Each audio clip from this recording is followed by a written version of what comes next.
کچھ جلنے والے دیکھ کے کہتے ہیں ہمیشہ سرکار کی آمد پہ لگاتے ہو کیوں پیسہ؟ ہوئے دنیا کو شقیدہ مسلمان جو ہم عمر ساتھیوں عزیز بچوں عزت ماں بہن السلام علیکم ورحمۃ اللہ وبرکاتہ۔ وعلیکم السلام ورحمۃ اللہ وبرکاتہ۔ نحمدہ ونصلی ونسلم علی رسولہ الکریم اما بعد اعوذ باللہ من الشیطان الرجیم بسم اللہ الرحمن الرحیم۔ قال اللہ تبارک و تعالی فی القرآن المجید والفرقان الحمید لقد کان لکم فی رسول اللہ اسوۃ حسنہ صدق اللہ مولانا العظیم بلغنا رسولہ النبی الامین المکین المتین الکریم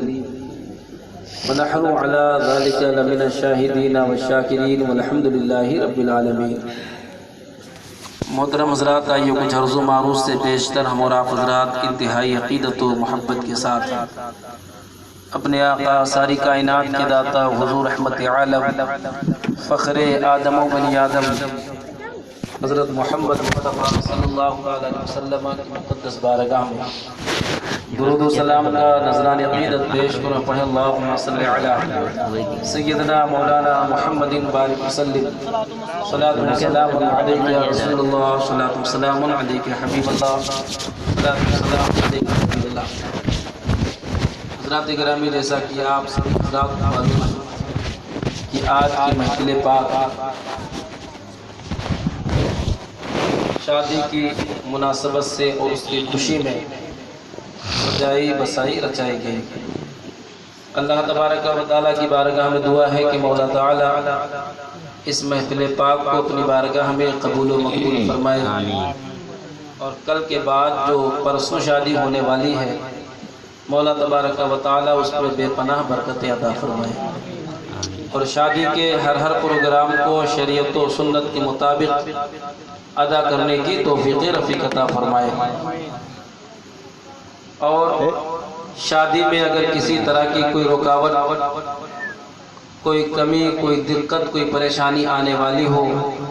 تو حضور کی اس میلاد کی برکت سے ان رکاوٹوں کو دور فرما دیں، اور ہم سبوں کو دارین کی دولتوں سے مالا مال فرمائے۔ لائق مبارکباد ہیں علی جناب چچا معین الدین صاحب، جن کے زیر اہتمام یہ صرف محفل پاک ہی نہیں بلکہ شادی کے سارے پروگرام اور شادی کی ساری تقریبات انعقاد پذیر ہونے والی ہیں۔ اللہ تبارک و تعالیٰ ان کو اور زیادہ بڑھ چڑھ کر کے شادی کے اس پروگرام میں حصہ لینے کی توفیق عطا فرمائے، اور ذمہ داری نبھانے کی توفیق عطا فرمائے، اور زیادہ سے زیادہ سبوں کی شادیوں میں بڑھ چڑھ کر کے محنت کرنے کی توفیق رفیق عطا فرمائے، اور انہیں دارین کی دولتوں سے مالا مال فرمائے۔ آج اس وقت صرف اور صرف کمی اس بات کی ہے کہ کاش اگر آپ کی شادی کے موقع پر ہم اور آپ کے کرم فرما استاذ الحفاظ حضرت حافظ قاری دادا محمد قیام الدین صاحب مرحوم ہوتے، آج ان کی آنکھیں بہت خوش ہوتی اور ان کی آنکھوں سے غم کے آنسو نہیں بلکہ خوشی کے آنسو نکلتے۔ آج ہم اور آپ حضرات کے مابین ظاہری طور سے تو وہ نہیں ہے، لیکن ہمارا اور آپ کا ایمان اور عقیدہ کہہ رہا ہے کہ ان کی روح ضرور آئی ہوگی، اور ان تمام پروگرام کو سن رہی ہوگی۔ اللہ تبارک و تعالیٰ کی بارگاہ میں دعا ہے کہ مولا تعالیٰ ان کے صغیرہ کبیرہ گناہوں کو معاف فرما کر کے ان کو جنت الفردوس میں اعلیٰ سے اعلیٰ مقام عطا فرمائے، اور ان کے درجات کو بلند و بالا فرمائے۔ اور اس بات کی بھی کمی محسوس کی جا رہی ہے کہ آج جس بچی کی شادی ہے ثانیہ خاتون، جو ہم سب کی بہن ہے، آج اگر ان کے والد مرحوم چچا نظام الدین ہوتے تو آج کچھ اور ہی معاملہ ہوتا، آج کچھ اور ہی خوشیاں ہوتی، یہ سارے انتظام اور سارے انصرام اور سارے پروگرام کرنے کے بعد بھی یہ کمی محسوس ہو رہی ہے کہ آج بچے کے سر پہ شفقت کا ہاتھ رکھنے والا باپ اس وقت دنیا میں موجود نہیں ہے۔ اللہ تبارک و تعالی اپنے حبیب صاحب الاولاد حضرت محمد مصطفیٰ صلی اللہ علیہ وسلم کے صدقہ و توسل سے چچا مرحوم نظام الدین صاحب کی روح کو ان تمام کار خیر کا ثواب عطا فرمائے اور ان کے چھوٹے بڑے گناہ کو معاف فرما کر کے جنت الفردوس میں انہیں اعلیٰ سے اعلیٰ مقام عطا فرمائے اور ہم سبوں کو آخرت کی تیاری کرنے کی توفیق رفیق عطا فرمائے۔ پڑھیے درود شریف، اللہم صلی علی سیدنا مولانا محمد مبارک وسلم، صلاۃ و سلام علیک یا رسول اللہ، صلاۃ و سلام علیک حبیب اللہ۔ ابھی کرم فرما خطیب اہل سنت حضرت مولانا محمد اقبال احمد صاحب قبلہ مجھ سے کہہ رہے تھے کہ میں نے آج اس طرح تقریر کر دی ہے کہ کل سے چولہا بند ہو جائے۔ اب میں تو نہیں جان پایا کیا انہوں نے تقریر میں کہا، لیکن میں ان سے عرض کروں گا بھائی ایسی تقریر نہ کرے کہ چولہا بند ہو جائے، ورنہ دقت ہوگی۔ سبوں کے لیے چولہا نہیں جلے گا، چاہے وہ لکڑی والا چولہا ہو چاہے گیس والا چولہا ہو، تو زندگی کی گاڑی کیسے چلے گی؟ اللہ تبارک و تعالی ہم سبوں کو صحیح معنوں میں دین کی باتیں سننے اور سن کر کے عمل کرنے کی توفیق عطا فرمائے۔ کافی دیر تک انہوں نے آپ سبھی حضرات کی خدمت کی، اللہ تبارک و تعالی ان کے بولنے کو اپنی بارگاہ میں قبول فرمائے اور یہ ہمارے سارے احباب اور سارے طالبان علوم نبویہ تشریف فرما، اللہ تبارک و تعالی انہیں زیادہ سے زیادہ علم دین مصطفیٰ کی دولتوں سے مالا مال ہونے کی توفیق عطا فرمائے اور زیادہ سے زیادہ دین کی خدمت کرنے کی توفیق عطا فرمائے۔ میں بھی آپ حضرات کے سامنے کچھ دیر کے لیے حاضر آیا، ابھی وہاں میں کہہ کر کے آیا کہ کہیں کہیں رشتہ داری نبھانی پڑتی ہے، کہیں کہیں پٹی داری نبھانی پڑتی ہے، تو میں نے کہا کہ بھائی وہاں تو رشتہ داری کا معاملہ ہے لیکن پٹی داری کا معاملہ اس سے بھی زیادہ اہم ہوا کرتا ہے، تو مجھے جانے دیجئے اور زیادہ دیر تک نہ روکیے۔ بہرحال نہ چاہتے ہوئے بھی کون گھنٹہ کچھ نہ کچھ کہنا ہے، اللہ تبارک و تعالیٰ میرے کہنے کو اپنی بارگاہ میں قبول فرمائے۔ اب میں پٹی داری نبھانے کے لیے نہیں بلکہ دینداری کی باتیں کرنے کے لیے آپ حضرات کے سامنے حاضر آ گیا۔ اگر کچھ دیر تک آپ حضرات میری گفتگو کو سنیں گے اور سن کر کے عمل کریں گے تو انشاءاللہ تبارک و تعالیٰ دنیا اور آخرت کی بہاریں میسر ہوں گی۔ پڑھیے درود شریف، اللہم صلی علی سیدنا محمد بارک وسلم، صلاۃ و سلام علیک سیدنا السلام علیکم حبیب اللہ۔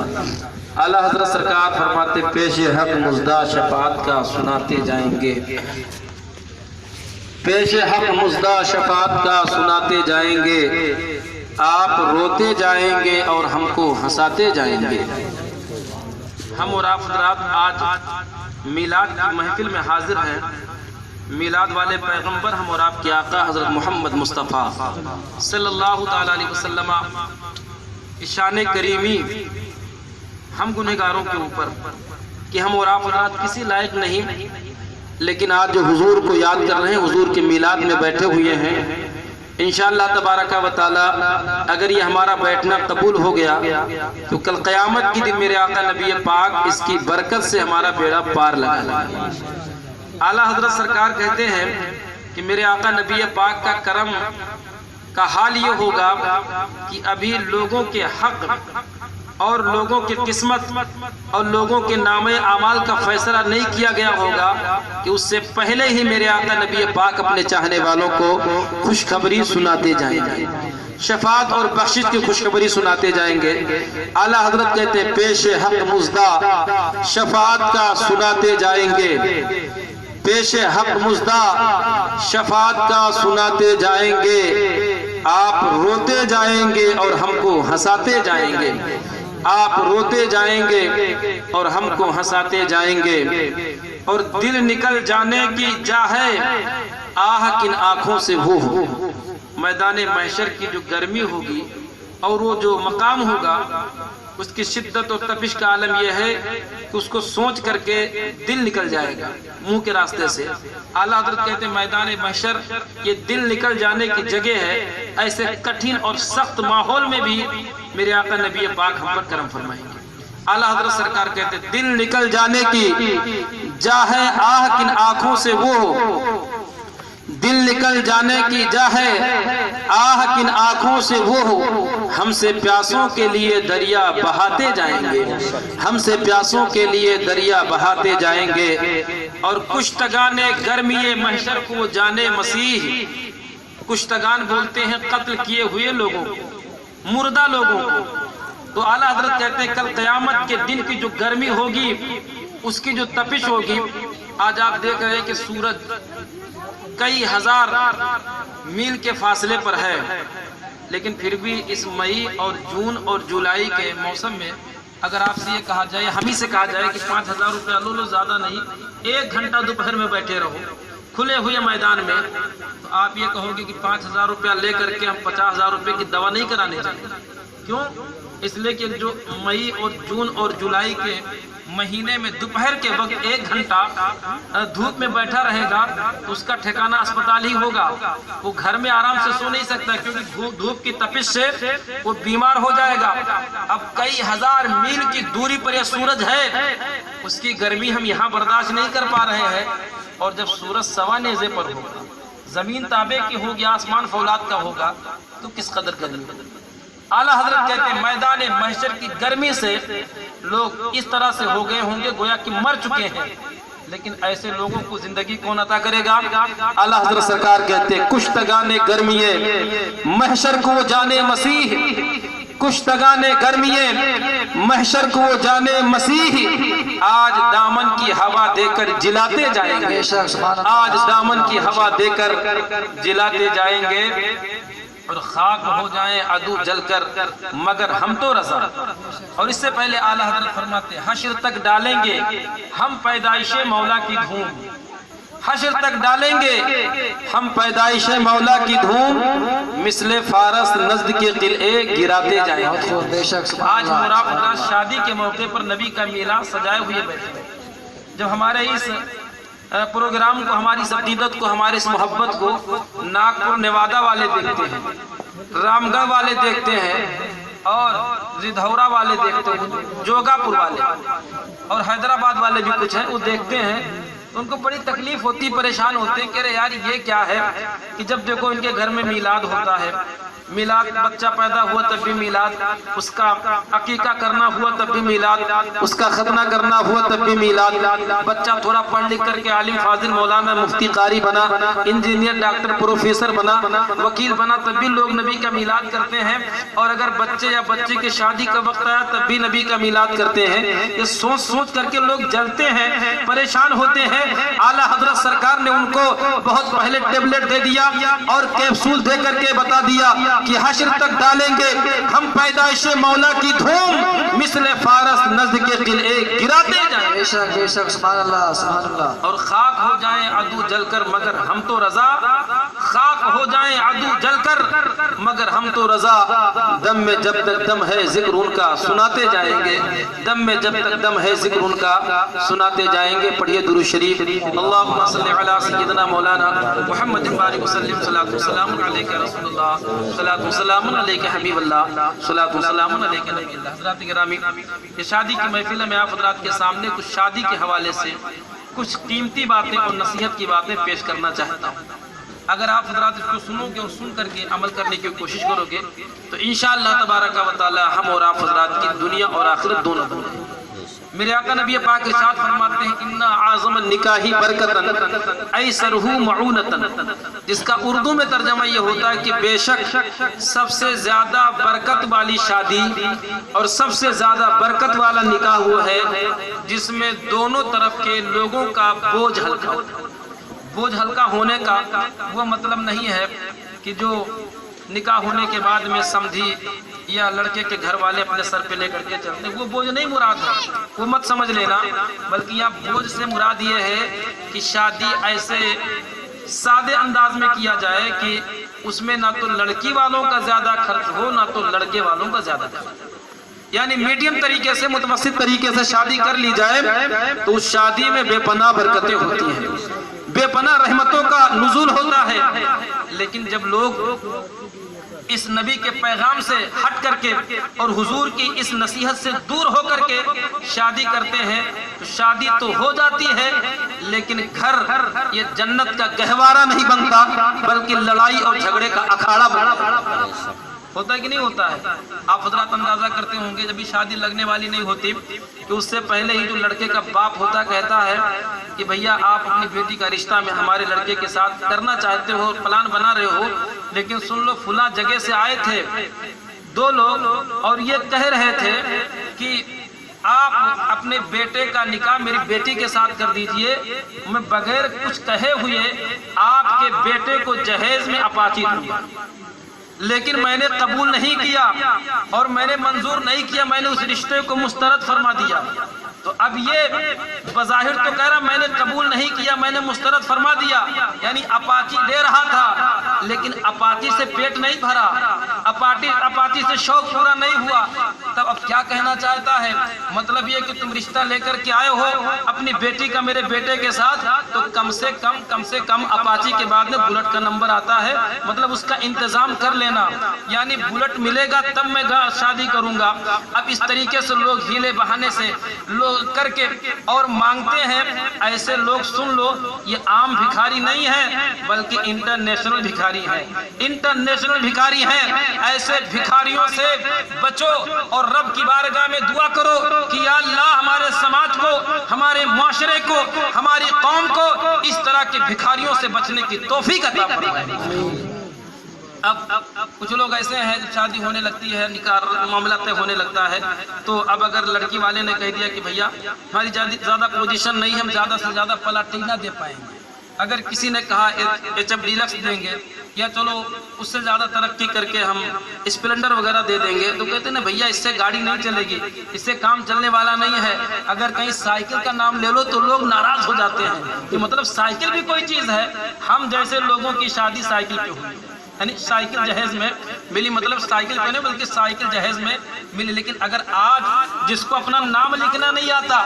وہ صحیح سے اپنا سائن بھی نہیں کر پاتا کہ ہمیں کیا لکھنا ہے کیا بتانا، بینک میں اگر چلا جائے اور چیک بھر کے اس میں دستخط کرنا ہو تو ایسا دستخط کرے گا کہ بیچارہ کیشیئر پریشان ہو جائے گا کہ یہ دستخط مل رہا ہے کہ نہیں مل رہا ہے، 3-4 مرتبہ پلٹ کر کے دستخط کروائے گا تاکہ مل جائے تو میں پیسہ اس کا پاس کروں۔ اب یہ حال ہے، دستخط کرنا نہیں جانتا لیکن شادی کے موقع پر تمنا رکھتا ہے کہ کم سے کم بلٹ ملے، کم سے کم بلٹ ملے۔ اگر اس کے ساتھ پلاٹینہ کا نام لے لو تو ناراض ہو جاتا ہے، اگر چھوٹی گاڑی کا نام لے لو تو ناراض ہو جاتا ہے۔ میں ایسے لوگوں سے کہنا چاہتا ہوں کہ اے نوجوانوں، اگر تمہیں مانگنا ہی ہے، اگر تمہیں مانگنا ہی ہے تو کسی غریب لڑکی کے باپ کے دروازے سے نہ مانگو، اگر تمہیں بلٹ ہی مانگنا ہے تو کسی غریب لڑکی کے باپ کے دروازے سے نہ مانگو۔ کہا تب کہاں سے مانگے؟ تو حضرت مولانا اقبال احمد صاحب نے کہا کہ بھائی سن لے، اگر تجھے مانگنا ہی ہے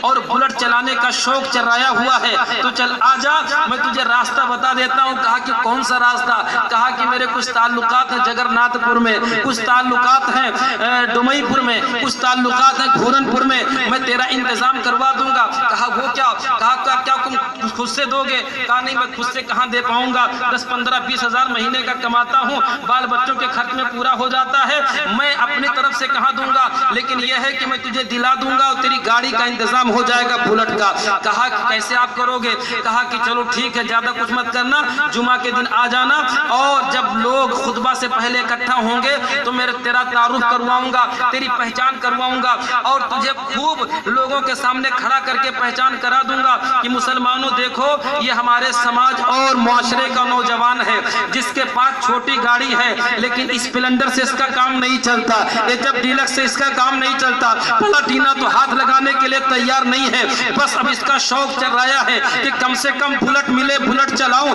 تو یہ ہمارے سماج اور معاشرے کے لوگوں میری بات کی لاج رکھ لو، ہمارے اس نوجوان بھائی کی مدد کر کے اس کے بلٹ کا انتظام کروا دو۔ اب حضرت مولانا اقبال احمد صاحب نے اس کا تعارف کرایا اور تعارف کرانے کے بعد میں کہا کہ یہ بیچارہ نوجوان نماز جمعہ کے بعد میں مسجد کے باہر